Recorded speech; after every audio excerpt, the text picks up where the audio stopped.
Olá, pessoal. Bom dia, boa tarde, boa noite, dependendo do horário em que estiverem acompanhando a aula.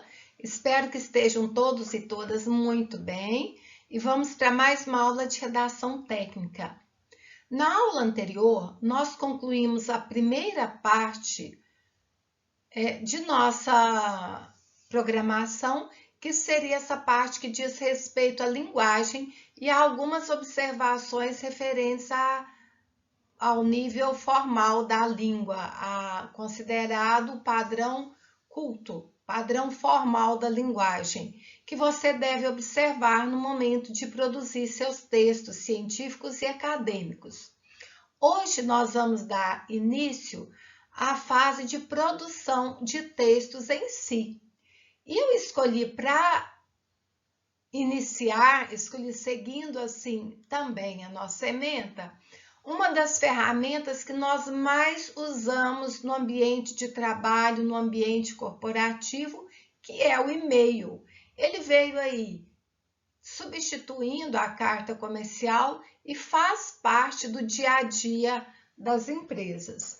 Então, vamos ver aí algumas observações quanto à estrutura, quanto ao que você deve estar atento ao produzir esse gênero textual no seu ambiente de trabalho. Vamos ver, começando com o conceito. O que é e-mail? Essa expressão e-mail é uma abreviatura de Electronic Mail, e-mail. Para nós, o termo correspondente na língua portuguesa é correio eletrônico. Então, o que é correio eletrônico? Como eu abordei anteriormente, é uma ferramenta, um gênero textual, digamos, super utilizado no ambiente corporativo. Veio em substituição à carta tradicional. Não que ela não exista mais, ela ainda existe, mas em grande parte a comunicação entre as pessoas, entre as empresas hoje se faz por meio do e-mail, né? Porque ele me permite ali, além de escrever, eu posso compartilhar arquivos, vídeos. Então é uma ferramenta que me traz muitas possibilidades. Vamos ver também que ela é um modo assíncrono de comunicação. O que isso significa? Significa que eu, como remetente, e meu destinatário, que seremos os dois interlocutores, não precisamos estar presentes no mesmo tempo, no mesmo período. Eu posso digitar meu e-mail aqui neste momento e meu interlocutor pode lê-lo imediatamente, se assim for o caso, ou ele pode ler amanhã, depois, daqui a um mês. Isso é uma atividade assíncrona, que não acontece na presença simultânea dos dois interlocutores. Então, é isso. É um gênero textual que permite a comunicação entre as pessoas na internet e que vem facilitar a comunicação. Eu gosto dessa imagem, coloquei aqui para vocês, porque é tão instantâneo a forma como nós enviamos o nosso e-mail, que nós não paramos para pensar em todo o caminho que ele percorre, desde o momento que escrevemos até o momento em que ele chega ao nosso interlocutor.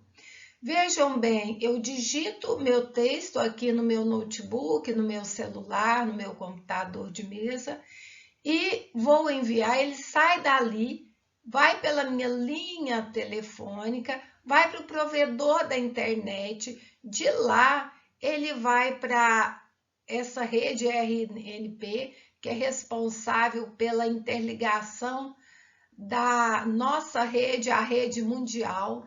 Dali ele vai para a linha telefônica do meu destinatário e só então ele chega, ele percorre esse caminho até chegar a essa pessoa com quem eu desejo falar. Mas é tudo assim tão rápido, tão instantâneo, que às vezes a gente nem consegue perceber todo este caminho que é feito. Vamos ver. Vamos abordar então o correio eletrônico no ambiente corporativo, no seu ambiente de trabalho. Porque para seu uso pessoal, para escrever para alguém querido ou para alguém próximo de você, É tranquilo, você pode usar a linguagem do dia a dia, a linguagem coloquial, você pode ficar à vontade, mas no ambiente corporativo vai requerer um pouco mais de atenção nossa, um pouco mais de cuidado. Vocês vejam, vamos começar fazendo aí uma retrospectiva, uma viagem no tempo. O e-mail foi criado nos anos de 1960, aproximadamente 1960, só que nós sabíamos como meio de circulação a internet. Só que a internet era muito restrita, né? Hoje é inconcebível pensar alguém que não tem acesso à internet, só e-mails muito distantes, né? Mas hoje nossa ideia é de que praticamente todas as pessoas têm acesso à internet e podem utilizar esse gênero textual. Assim, a comunicação usando o correio eletrônico ou e-mail ganhou uma amplitude enorme e consegue atingir a maioria das pessoas.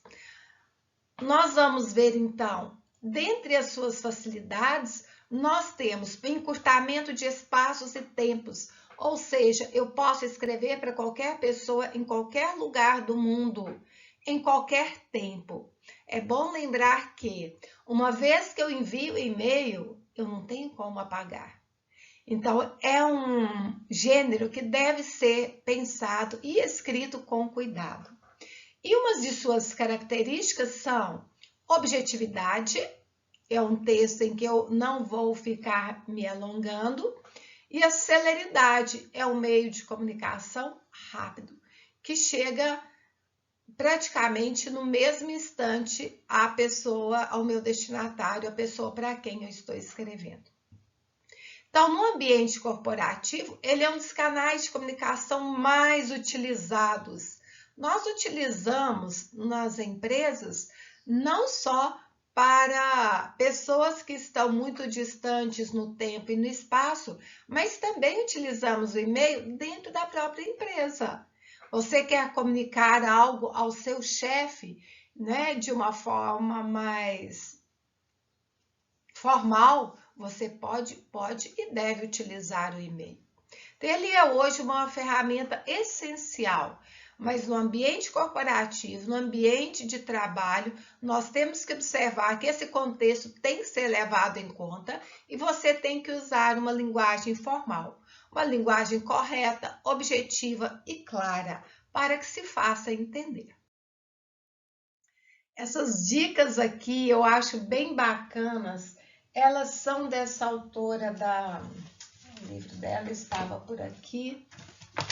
É uma das autoras que eu tenho usado como referência para as nossas aulas. É a Ana Shirley França. Esse livro, Comunicação Escrita nas Empresas, nós temos uma versão na internet para download. Inclusive, eu vou colocar lá no nosso grupo de Classroom. É uma autora que aborda bem de uma forma prática, precisa, essas questões da comunicação escrita no ambiente corporativo. E essas dicas dela eu achei bacanas e reproduzi aqui para vocês.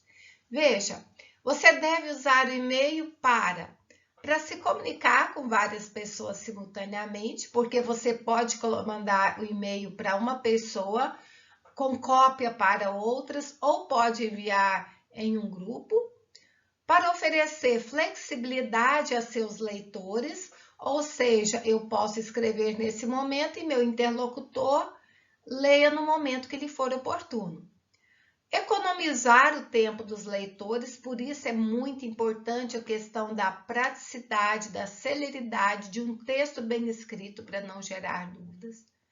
Para dar boas notícias ou notícias neutras, ou fazer comunicado, ou tirar alguma dúvida. Para documentar a conversa e permitir seu rastreamento, uma vez, como já falei e gosto de enfatizar, uma vez que eu envio o e-mail, eu não tenho como retornar e apagar aquela mensagem escrita. E é algo que fica documentado ali nos seus arquivos. e me permite também distribuir documentos, uma vez que eu posso anexar arquivos, anexar vídeos. Agora, olha só que interessante. Você não deve usar o e-mail quando? Quando você estiver nervoso ou discordar de algum assunto. Nesse caso, é melhor você contar até 10, até 1000, para depois escrever, né? Ou pensar a melhor forma de se posicionar, colocando essa discordância de uma forma polida, porque quando estamos nervosos, quer queira, quer não, a gente acaba se exaltando. Então, é bom a gente aguardar um pouco mais, ou até mesmo fazer um rascunho, ler, reler, para depois enviar, né? Quando mais que eu não devo enviar o e-mail? Quando eu quiser divulgar uma informação negativa, que às vezes essas informações, essas notícias negativas, o ideal é que elas se façam de forma presencial, né? Ou uma outra forma de comunicação. Quando eu tiver de interagir com o meu receptor, porque ele não tem aquela obrigatoriedade de estar no mesmo momento que eu acessando a internet. Então, é uma comunicação assíncrona, ela não se faz simultaneamente. Então, quando eu precisar de uma resposta imediata, eu devo buscar outros meios, que seja uma mensagem de WhatsApp, uma ligação telefônica, né? E quando eu necessitar também de maior confidencialidade, é um assunto que não pode circular, né? Então, eu devo procurar outras formas. Mas pensando que eu vou atender a essas primeiras circunstâncias listadas aqui, vamos aí à produção do nosso e-mail. Vamos lá, qual é a estrutura do e-mail? Nós vamos ter partes obrigatórias, assunto, saudação, conteúdo do e-mail, a saudação final, assinatura e cargo. Você vai pensar, e local e data? Local e data já são gerados ali automaticamente pelo provedor lá no e-mail, então eu não tenho que colocar local e data. Vamos começando, nós abordaremos parte por parte. Vamos começar aqui pelo assunto. Quando a gente vai no nosso e-mail e coloca escrever novo e-mail, já vai abrir uma página como essa aqui para nós. Eu fui simulando para apresentar para vocês. E já vem lá, para e assunto. Eu sugiro a vocês que deixem para colocar para quem você está dirigindo essa mensagem, o e-mail ao final. Porque se você ainda está no meio do texto e por acaso, sem querer, você vai lá e clica em enviar, a mensagem segue. Então, espere, deixe para colocar o e-mail do seu interlocutor ao final. Que aí você pode mandar para uma pessoa, para várias, pode mandar com cópia apenas para alguém, ou pode mandar com uma cópia oculta para outra pessoa, certo? Mas o que nos interessa aqui agora no momento é o assunto. O assunto também eu considero interessante que você o escreva no final, depois de já ter escrito o seu texto. Por quê? Porque o assunto ele deve ser colocado de forma definida, clara e objetiva. E depois que você escreve o seu texto, você tem em mente exatamente o que você quer. Então, ainda bem aqui, jamais deixe o assunto em branco, porque o seu receptor, seu destinatário, ele pode achar que é spam ou pode achar que é algo sem importância, já que nem foi colocado o assunto. Nós temos o consultor Rafael Leandro, que inclusive fala para você escrever o assunto de forma resumida, não muito longa, a não ser que o documento realmente exija, mas que você use no máximo 100 palavras, ou seja, você deve escrever de forma clara, objetiva e sintética.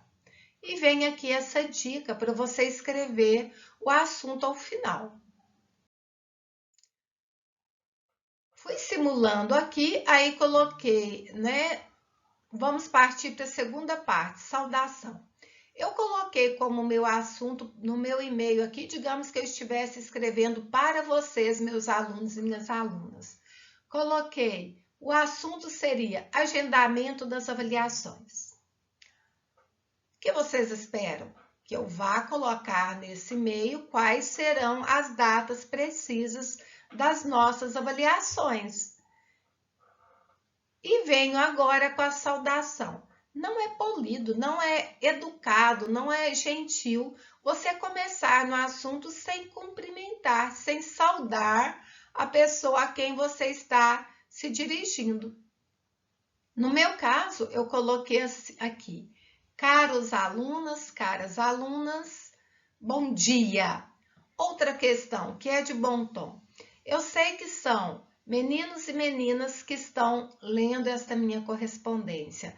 Então, eu me dirijo às pessoas dos dois gêneros, caros alunos, caras alunas. Se eu sei que é uma pessoa do gênero feminino que está me lendo, aí eu posso dizer apenas cara aluna, ou do masculino, caro aluno. Então, eu posso adequar essa minha saudação à pessoa para quem eu estou escrevendo. Então, vamos lá. A saudação, ela vai indicar polidez, respeito, cordialidade, e ela deve ser coerente com o tipo de relação que eu tenho com o meu destinatário.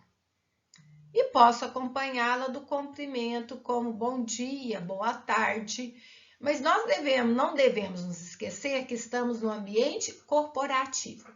Por mais que eu tenha afinidade com a pessoa, né, que seja muito minha amiga, eu não devo colocar querido colega, né? O ideal é que eu coloque prezado colega, caro colega, bom dia, né? Então, é interessante que isso seja observado. Nada de expressões de afeto, de carinho no ambiente corporativo, na escrita de e-mails. Então, eu vou começar meu exemplo como exemplos. Prezados, bom dia. Ou caro colega, bom dia. Ou simplesmente caro colega. Ou senhor João, boa tarde. E assim por diante. Questionamento interessante que fica é aquele assim: quando eu vou trocar e-mails várias vezes com a mesma pessoa, que eu tenho que ficar cumprimentando toda vez? Caro colega, bom dia. Caro colega, bom dia. Vejam, de acordo com as orientações que temos, você vai escrever o primeiro e-mail e vai cumprimentar. Por exemplo, cara professora, prezada professora, bom dia. E você coloque o assunto que você quer conversar comigo. Eu respondo a você, caro aluno, conforme estipulado no nosso PPC, na nossa ementa, e lhe respondo. Você quer continuar o diálogo comigo?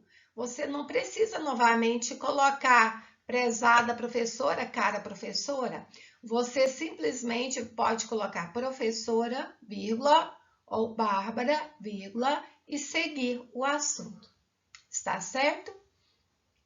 E assim, sempre eu vou responder na última mensagem recebida para que tenha aquela sequência ali de informações, para que nós não nos percamos, nem o nosso interlocutor. O conteúdo do e-mail.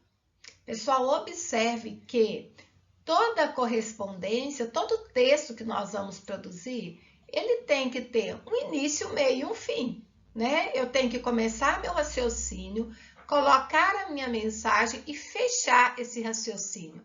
A essas partes, dentro do próprio e-mail, eu vou chamar de introdução, desenvolvimento e conclusão. É o corpo do e-mail. Então, eu venho, contextualizo o assunto, desenvolvo, coloco o que eu quero colocar, né, o que eu preciso expor e fecho o meu raciocínio. É até interessante que você faça uma listagem de o que eu preciso tratar dentro desse assunto. No meu caso, digamos que eu falei que escreveria a vocês falando sobre o agendamento das avaliações. O que é que eu preciso colocar? Eu preciso colocar as datas das avaliações, o conteúdo das avaliações e os critérios que eu vou seguir. Então, é bom que eu me lembre. Primeiro eu vou colocar as datas, depois eu vou colocar o formato, os critérios e depois o conteúdo, ok? Então, assim, é interessante que você pense nos tópicos que você vai abordar, organize o seu raciocínio para que a leitura fique agradável e realmente a comunicação se dê de forma rápida e precisa. Certo, vamos lá. Vamos ter o meu e-mail fictício aqui. Eu coloquei agendamento das avaliações. Caros alunos, bom dia. Eu venho com o meu conteúdo e agora eu vou fechar o meu e-mail. Aqui ficou oculto, mas é atenciosamente que eu usei. Então, vejam, de novo, no ambiente corporativo, eu vou usar uma linguagem mais impessoal e formal. Eu não vou colocar abraço com carinho, beijos. Não, eu tenho outros formatos. Eu posso dizer, em caso de dúvida, estou à disposição. Ou aguardo um retorno. Ou cordialmente, ou atenciosamente, ou respeitosamente. Um detalhe, nós já vimos que a abreviatura de atenciosamente não é ATT, né, que essa aí é uma redução para attention em inglês, mas seria at.tte. Ok, nós sabemos que a abreviação é essa. Só que no ambiente corporativo, nós até vamos evitar essa abreviação, de acordo com alguns consultores. Nós vamos escrever o atenciosamente, que é mais próprio, mais educado para essas correspondências, por extenso. Um detalhe, quando é que eu uso atenciosamente e respeitosamente? Atenciosamente, eu posso usar no geral, para pessoas que ocupam a mesma posição hierárquica que eu ou para meus superiores. Mas o respeitosamente, eu vou utilizar apenas para pessoas que ocupam uma posição hierárquica superior à minha, certo? Então, está aqui essa observação. Olha só, expressões afetuosas e coloquiais são impróprias, ainda que eu seja amigo próximo do meu interlocutor. Se eu estou no ambiente corporativo, eu vou usar uma linguagem impessoal e formal. E vamos lá. Então, eu tenho aqui a minha simulação, já vimos até a despedida aqui, atenciosamente, vírgula, e eu venho agora, quem é que está enviando esse e-mail? Quem sou eu que quis estabelecer uma comunicação? Coloquei aqui no meu e-mail meu nome completo e o cargo que ocupo. E posso colocar também o telefone para contato da minha empresa. No meu caso, eu colocaria aqui o telefone do IFTM. Para que, se a pessoa queira entrar em contato comigo em outro formato, ela tem aqui essa informação, certo? Então, vamos lá. O e-mail corporativo sempre deve ser assinado. Aí você me fala assim, mas já gerou lá em cima, já gerou lá que o e-mail é meu. Não há problema. Mesmo que haja essa geração do remetente, eu devo assinar. Eu devo colocar o meu nome completo, colocar aqui o meu cargo e posso colocar novamente o meu e-mail, o meu celular, para que a pessoa, caso ela queira entrar comigo, em contato comigo em outro formato, ela tem essas informações à sua disposição. Certo? Vamos ver aqui um exemplo de um e-mail formal que eu retirei da internet, está aqui a fonte, mas foi muito bem construído. Vamos começar analisando a parte de estrutura, a parte formal desse texto. Vejam, eu tenho aqui, local e data foi gerado automaticamente, né? Mas eu tenho aqui meu destinatário, a minha saudação a ele, prezados senhores, prezadas senhoras. Eu tenho aqui o assunto da carta. Tenho aqui a despedida e tenho a identificação do meu interlocutor, do remetente, que sou eu. Então, vamos lá. Aqui no caso, cumprimento, saudação, prezados senhores, prezadas senhoras. Eu vou ler para vocês o conteúdo da carta para vocês verem que está muito bem organizado, uma linguagem formal, precisa e que acredita-se que não vai haver dúvida. Vejam aqui comigo, corpo do e-mail. Eu tenho correlação à reunião marcada para o próximo dia 20 de abril. Sinto informar que será necessário remarcar a data diante da impossibilidade de comparecimento de boa parte do corpo diretor, que se encontrará em viagem para negociação com fornecedores. Dessa forma, agendaremos a exposição de seus produtos para outra oportunidade na data mais próxima disponível. Faremos em breve novo contato para agendamento. Veja como foi claro.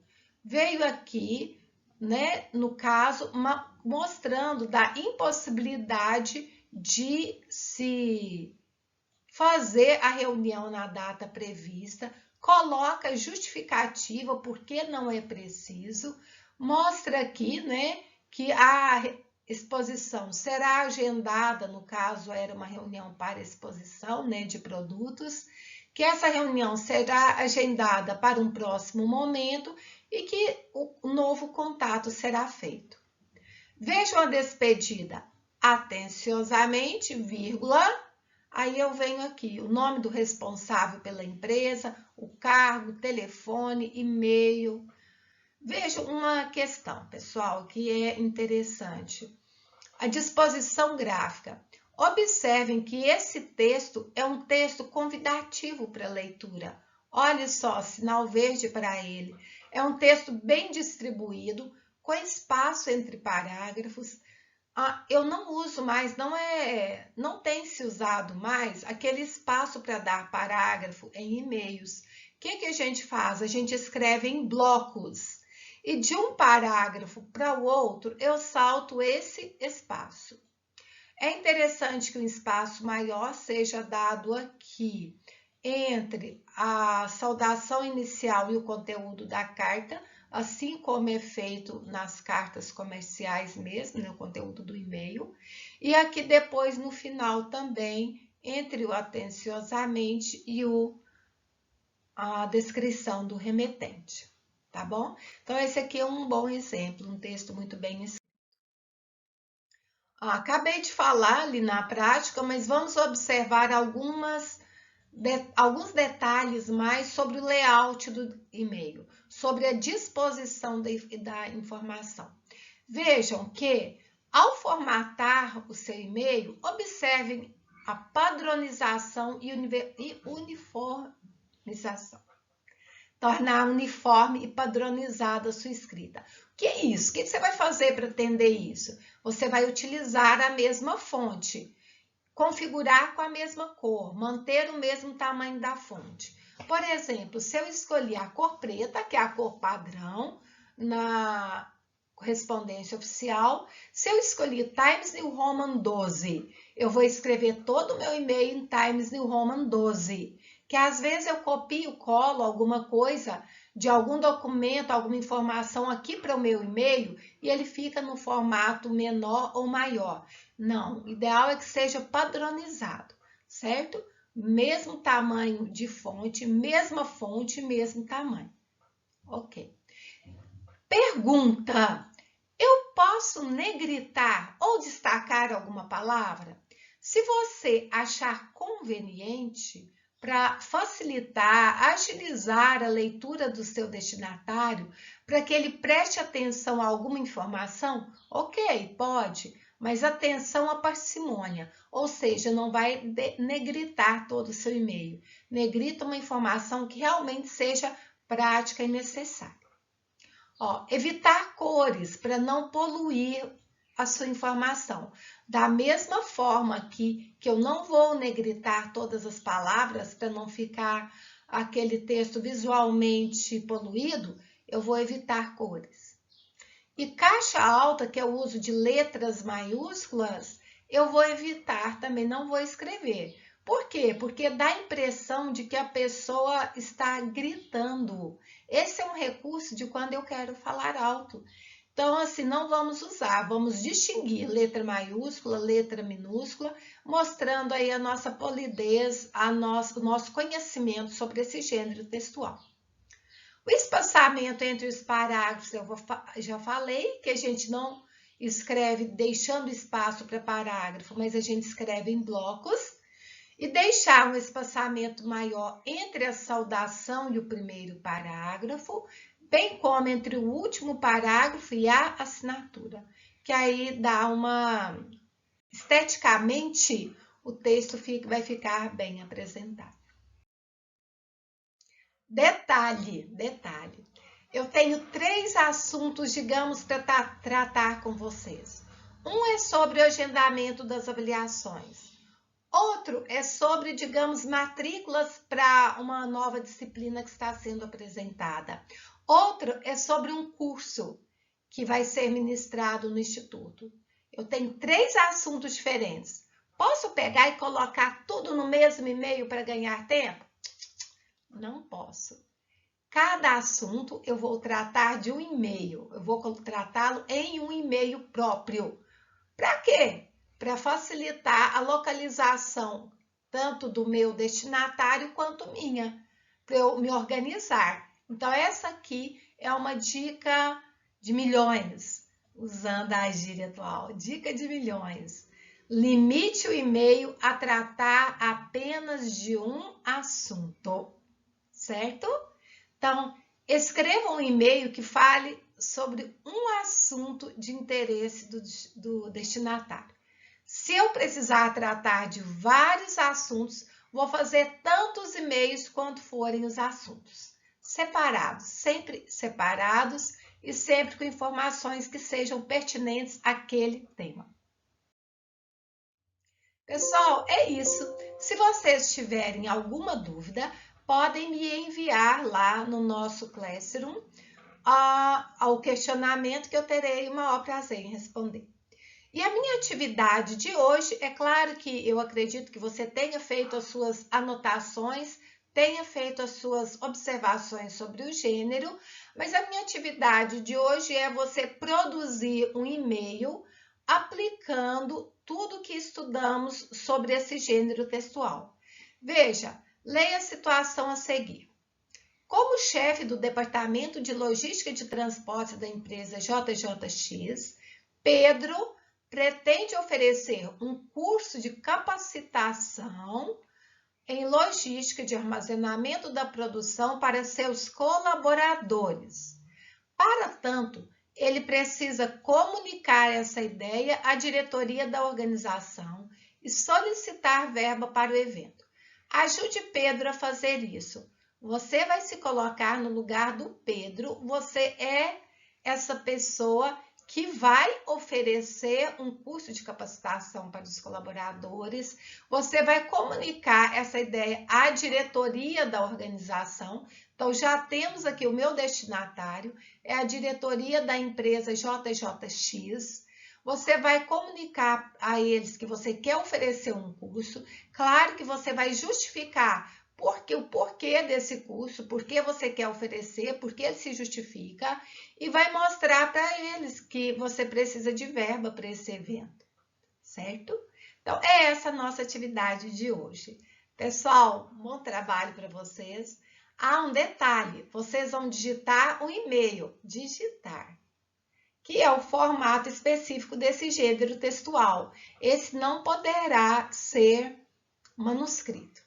Está bom? Mas as demais instruções eu passo para vocês na nossa atividade específica no Classroom. É isso. Fiquem bem. Muito obrigada por me acompanharem e nos encontraremos numa próxima oportunidade. Até mais!